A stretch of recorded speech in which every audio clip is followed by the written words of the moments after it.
জানো তো কিছু শাশুড়ি মায়েরা আছে, দেখি তো শুধু বৌমাদের নামে বদনাম করে বেড়ায়। কিন্তু আমার আবার ওরকম স্বভাব নেই যে বলবো। আমার বাড়ির বউ সকাল 10টায় ওঠে, কোনো কাজ করে না, রান্না বান্নাও করে না, মহারানীর মতন শুধু হুকুম চালায়। আর ছেলেটাকেও আঁচলে বেঁধে রেখেছে, ডাইনি মেয়ে একটা। যাই বলো দিদি, তাও তো তোমাদের বৌমা তোমার সাথে থাকে, আর আমাদের বৌমাটা শাকচুন্নি মেয়ে ছেলে একটা।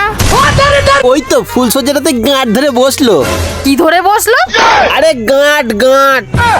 সে নাকি ফ্যামিলি পছন্দ করে না, আলাদা হতে চায়, নইলে নাকি সে আবার ফুলসজ্জা করবে না। আর কি, আমার বাবুটা তো দুধের বাচ্চা, কিছুই বোঝে না। আগে মায়ের কাছে দুধ খেতো, এখন বউয়ের কাছে দুধ। থাক থাক দিদি, আমি বুঝেছি। কি আর বলবো দিদি, ওই জন্য আর বাবুটা আলাদা হয়ে গেল।